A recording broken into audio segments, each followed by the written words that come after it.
A calmer world. And if anybody can read what's on the left edge, don't tell me. I don't want to know what I might have messed up putting up there. I can't read any of that. And the passage that we're looking at, which was read already this morning, is Luke 13, verses 1 through 5. And Robert's thoughts on this were, in Luke 13:2, from the Amplified, it says, "And he replied by saying to them, 'Do you think these Galileans were greater sinners than all the other Galileans because they have suffered in this way?' It's characteristic of men to suppose you get what you deserve." The apostles thought that way. John 9, 1 through 2, "As he passed along, he noticed a man blind from his birth. His disciples asked him, 'Rabbi, who sinned, this man or his parents, that he should be born blind?'" We like to believe you get what you deserve, just as those on Malta felt about Paul. In Acts 28:4, it says, "When the natives saw the little animal," it was a snake, potentially poisonous, potentially not, and we'll get to that in a bit, "hanging from his hand, they said to one another, 'Doubtless this man's a murderer, for though he has been saved from the sea, justice,'" the goddess of avenging, "has not permitted that he should live." In reality, Jesus used this thinking to teach everyone that they must repent. Unless you repent, you fail to take advantage of the hope we have in Christ. Luke 13:3, "I tell you no, but unless you repent, change your mind for the better, and heartily amend your ways with the abhorrence of your past sins, you will all likewise perish and be lost eternally." This line of thinking goes back to early man. Job's friends accused him of having brought God's judgment on himself. And we can thank Adam and Satan for this. A karma world. For starters, it's important when working with the word karma, and I know we tend to not even bother to think about it. From the Oxford Dictionary, it's a Hinduism or in Buddhism, the sum of a person's actions in this and previous states of existence viewed as deciding the fate in the future existences. So, if you were really, really a bad person in your previous incarnation, you're going to be born into a new life that's going to reflect how bad you were. So it's going to be really, really nasty for you now because of what you were before. Or if you were really, really good before, then when you're reborn into a new life, you're going to have a better start. And that better start, depending upon which system you're working with, can go as high as God. Yes, be good enough, and you can reach the high God, and they've got 3 levels of God in that system. Or if you were really, really bad, you could come back as a demon in hell suffering, and you get to suffer for your badness in hell as a demon until you become a good enough demon to move up and out. Essentially, that means your destiny and fate is determined upon a way you lived when you don't remember it. Because I can't tell you, if reincarnation were true, what kind of thing I was before I am now. And it's sort of nasty that something that I have no knowledge of is what's causing me to suffer, if I'm the one that's in the suffering state. And I have no knowledge of what the nasty was that I did. It's sort of a crazy system, but unfortunately, karma. What goes around comes. You're going to get what you deserve. We hear it a lot. It's there, almost baked into the world that reflects on us. If we look at Acts 27, 9 through 11, this is starting the second half of 9, Paul advised them saying, "Men, I perceive that this voyage will end with disaster and much loss, not only of the cargo and the ship, but of our lives." Nevertheless, the centurion was more persuaded by the helmsman and the owner of the ship than by the things spoken by Paul. This is what Robert was referring to as far as that one passage where Paul gets bit by a snake. Well, before that snake bite occurs, he lets them know, whoa, we don't want to continue sailing. We want to stay right where we're at because I know what's coming. What's coming is a nasty, and that nasty is going to not only wipe out everything we've got on board, I'm talking about people too. There's going to be death involved. We don't want to go. But you know what? Hey, there's money to be made if we make it quicker, so let's get going. And money talks, and so they go on in spite of what Paul tells them. Farther down, they're out at sea, and it's gone bad.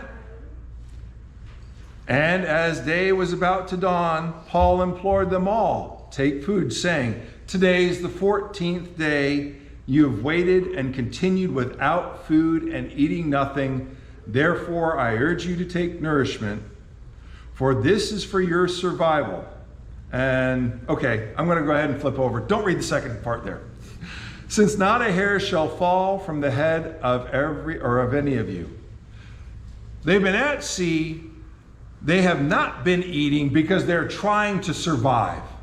They've been in this storm where they even gave up on trying to direct the ship. They're letting the ship go wherever it's going to go.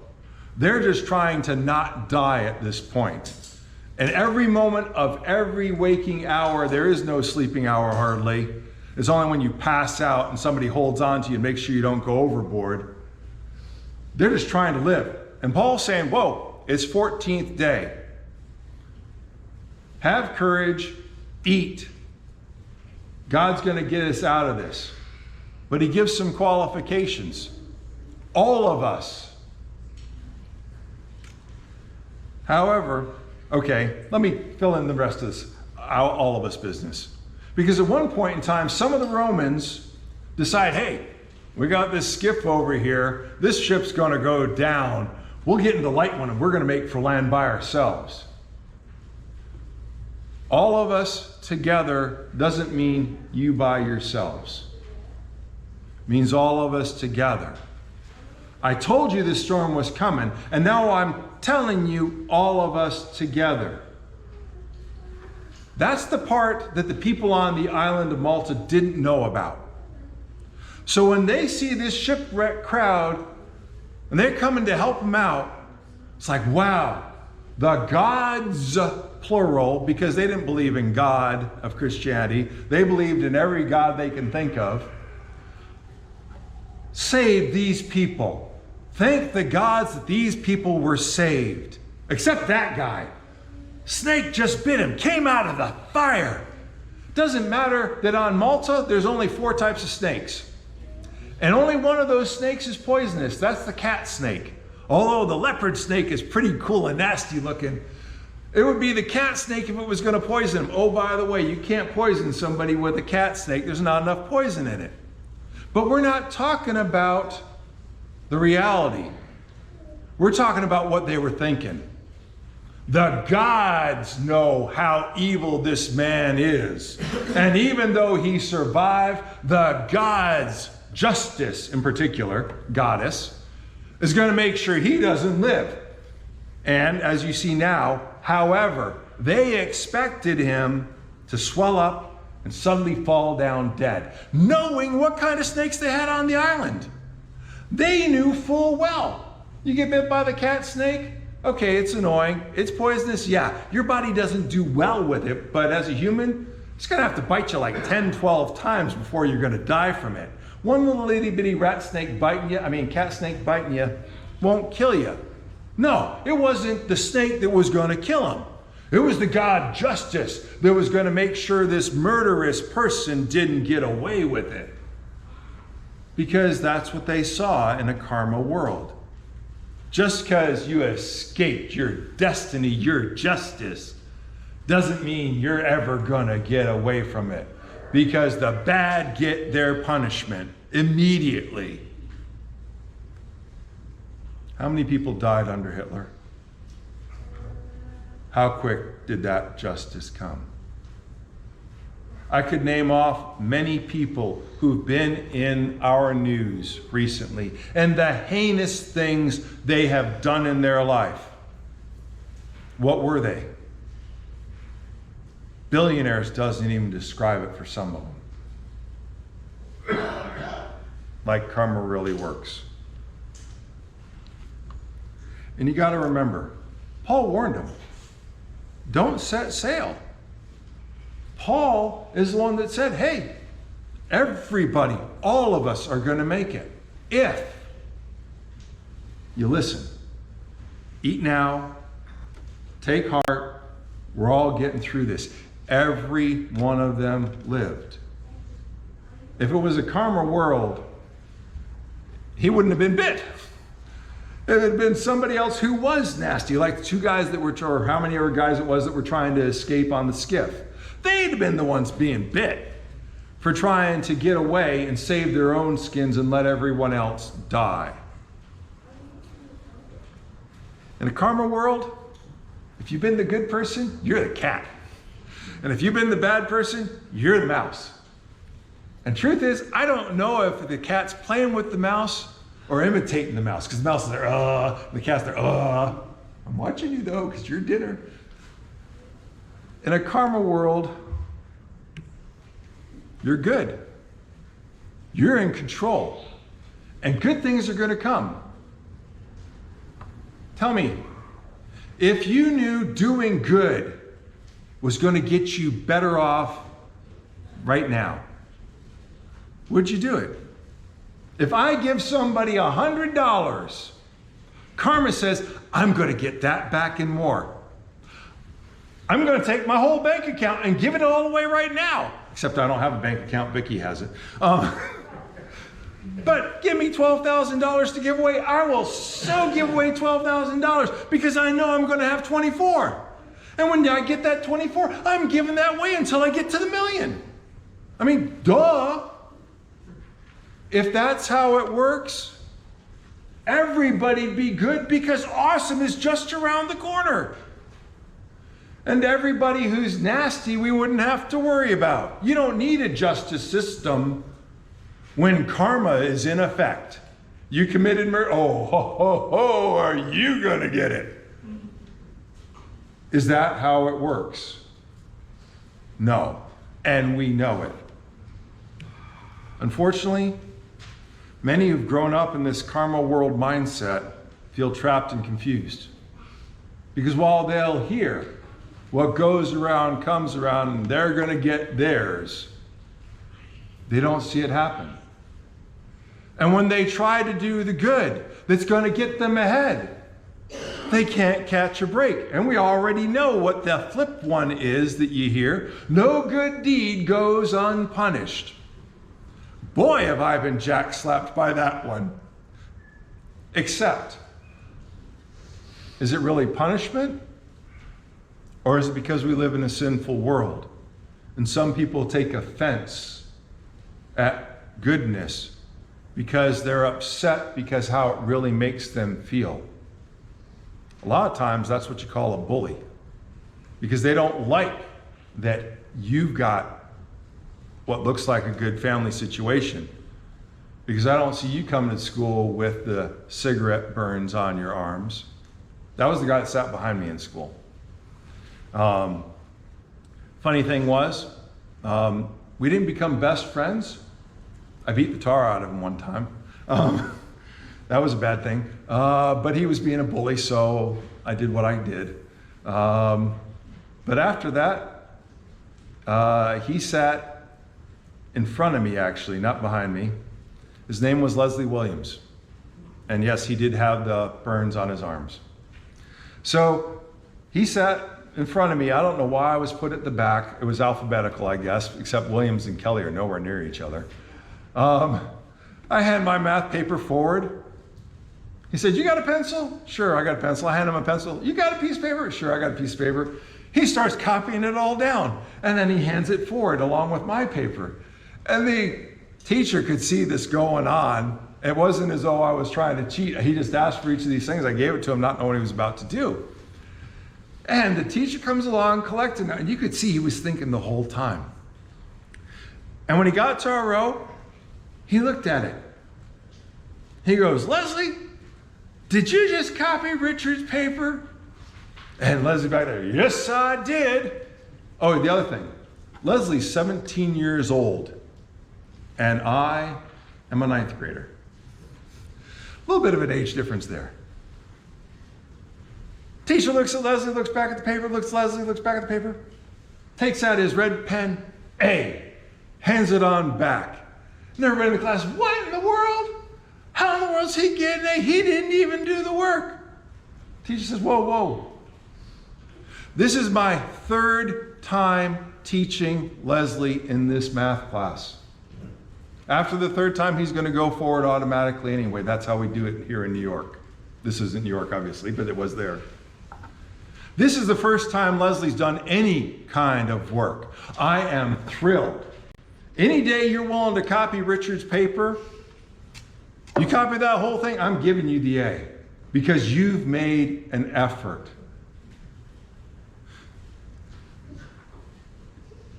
Where's the justice in all that for the rest of us? There wasn't. Because that's not really the way it works. It's a crazy world. Sometimes we feel like we're trapped and we've got no options. Sometimes it just seems like it's a roll of the dice as to how we're going to hit. I just got lucky. Oh man, did I lose it there. And we think that there's really no direction and no sign, and we're just walking in a foggy kind of path that, well, phooey, which way do I turn now? Because I don't know. Truth is, unfortunately, we're playing a mind game with ourselves. We're playing a mind game because, one, we know there's a God. 1 Corinthians 3:9 through 17. For we are God's fellow workers. Think about that. Is it that cloudy picture? Or do we have a purpose? You are God's field. You are God's building. According to the grace of God, which was given to me as a wise master builder, I have laid the foundation. Others build on it, but let each one take heed how he builds on it. We're the workers. We are the work. What am I doing? What am I investing in myself for God? For no other foundation can anyone lay than that which is laid, which is Jesus Christ. Now, if anyone builds on this foundation with gold, silver, precious stones, wood, hay, straw, each one's work will become clear. For the day will declare it, because it will be revealed by fire, and the fire will test each one's work of what sort it is. If I make a good effort, if I strive to become IT, let's say, because that's what I did. If I work hard at learning and understanding IT, it may not mean I get the best jobs, but it means I'm going to know my stuff, right? If you exercise, work out, strive to become physically fit, and I mean eat healthy at the same time, do you become punch master? Or do you become the ooh yeah? Okay, I'm not the best example of the ooh yeah because I'm still the punch master side of things. But you get what I'm saying. You make a right effort and you get right results. It doesn't mean everything's going to bow down to those right results in this messed up world, but you make the effort, it comes about. God made it that way for a reason. Because if we can see that in the physical, it's true in the spiritual as well. Let's go ahead and pull that one over to the place we don't think about it enough. A family. If you make the effort to become the person God desires you to be, in love, in patience, in kindness, in gentleness. And I'm not talking to the women only, because they're the ones that tend to do awesome on those sections. I'm talking to the men as well. Fruit of the Spirit. You take the time to become the man, the woman God has designed you to be. What kind of relationship do you think you'd have if both parts of that relationship were working towards that same goal? Awesome. Does that mean the storms of life aren't going to come? Paul, I believe, was a man striving to be the spiritual man of God God wanted him to be. Did a storm come? Oh, yeah. Did it sink the boat? Oh, yeah. Did that take away from who Paul was? Not in the least. When we face trials and storms in life, death of a child, we face a choice. And that's what it's talking about here. The fire is going to come and show what it really is made of. One of the top 3 things to cause divorce: death of a child. I'm not talking about the world. I'm including the church there too. Top 3 things to cause divorce in the church as well. Death of a child.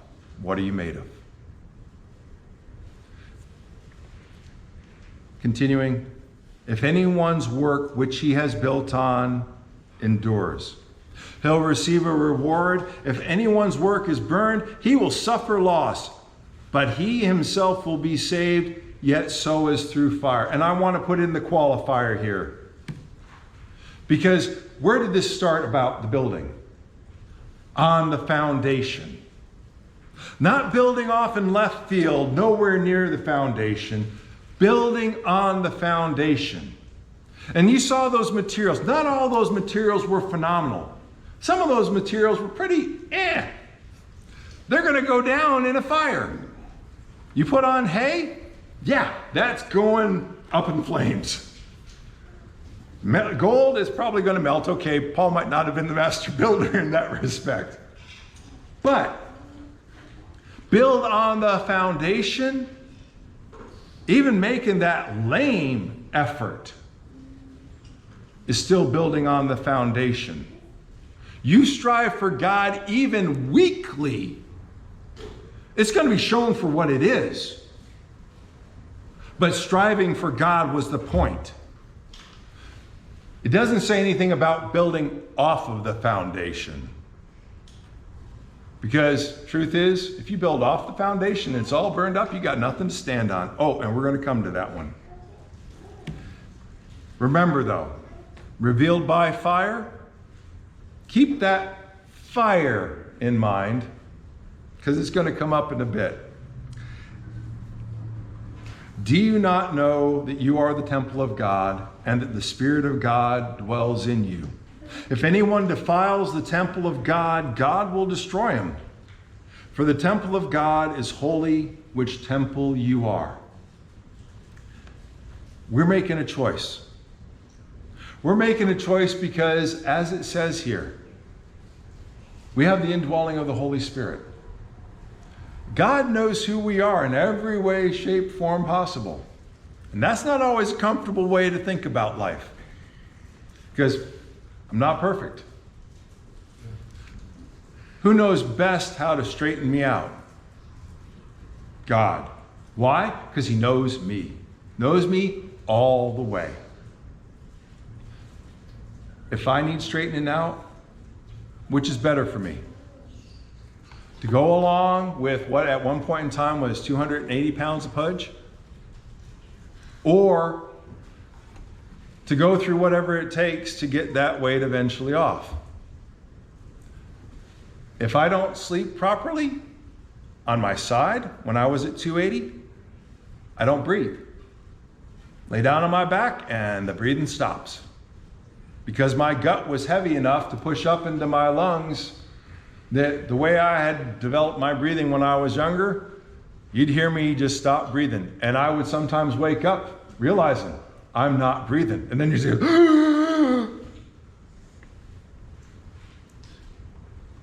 There are things that sometimes really, really need to change. And sometimes we're not comfortable with what that takes. Right now, I'm fasting. I'm on that fast not because of my diet. I'm on that fast for something totally different. So the weight's coming down. Is fasting easy? No, unless I'm in that different category. I've done this more than once. I'm not fasting about the weight. I'm not fasting about food. I'm fasting for answers. And for me, I've had no problem cooking every meal for Vicky and not be tempted by it. Vicky and Sierra, I even bought it for them. Sierra and I usually do experiments. Experiments mean, oh, this is something we haven't tried, so we buy it to taste test. All the experiments have been going on without me, and that's okay. Because I realize what's more important. The answers to my questions or me being comfortable? The answers to my questions. I really have not been hungry the entire time. Why? Because what's important? God's important. And I'm seeking His answers. Because what can get me going in the rightest direction? God can. I'll tell you right now, what I'm fasting over has nothing to do with good or evil. It has to do with what is your answer, God, because that's the way I want to be going. I need your answer. And I've got more than one question on the table. In the past, he always gives me an answer to a different question, but that's okay. This time around, he's actually started off by answering my question, which has been cool. Does that kind of stuff sound like a karma world or a world influenced by God? Let's go ahead and hit the other part of, we hit on fire, let's hit on water. Luke 6:46 through 49. But why do you call me Lord, Lord, and do not do the things which I say? Whoever comes to me and hears my sayings and does them, I'll show you whom he's like. He's like a man building a house who dug deep and laid the foundation on the rock.